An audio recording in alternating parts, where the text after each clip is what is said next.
Hello everyone, my name is Tenzin, and the topic I'll be speaking on is depression, unraveling the chronicles of depression.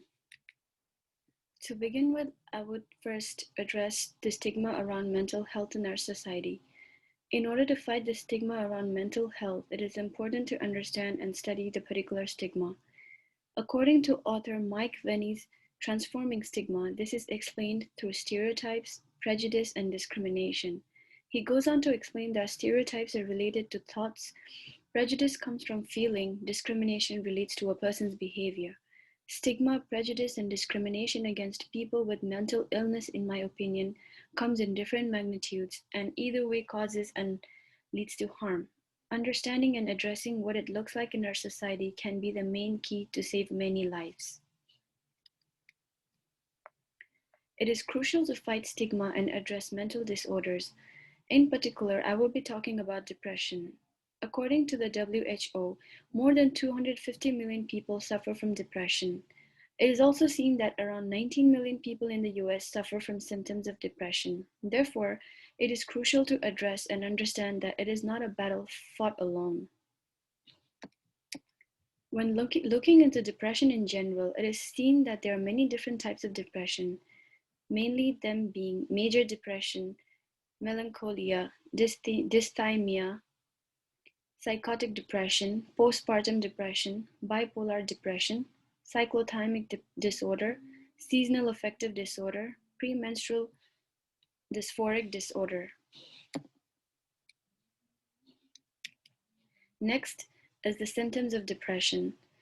Feeling sad, hopeless, empty with a depressed mood, fatigue, less energy, lack of concentration, difficulty sleeping and feeling very tired, feeling guilty and useless, difficulty in trusting and making decisions, weight loss or weight gain, thoughts of death and suicide. Suicide are the most seen symptoms of depression. However, it is important to know that everyone's experience and symptoms could differ. For instance, in bipolar disorder and major depressive disorder, symptoms occur through episodes of different mood fluctuations that depend on the severity of the mood disorder. Factors that contribute to depression. Chemical reactions in the brain are often explained as the reason for depression. However, through recent research studies, it is explained that it is more complex than simply the amount of chemicals. Rather, it could be the result of many other factors involving genetics, medications, stressful past life experiences, and certain other forces. How can we prevent depression? Looking into the possibility of preventing depression, even if there is no guarantee, studies have shown that lifestyle changes, exercise, and proper nutrition can reduce new episodes of depression by 25% or more. But more research needs to be done on the preventive methods. In my understanding, increasing self esteem and disciplining and motivating oneself to take care of their health and lifestyles through healthy diets, exercise, and enough sleep could make a change. Moreover, most importantly, finding the unique methods to handling stress effectively is seen as the key factor. Diagnosis and treatment. Once diagnosed with depression, it is important to be able to open up, talk, and find the accurate treatment method, as depression treatments differ from person to person.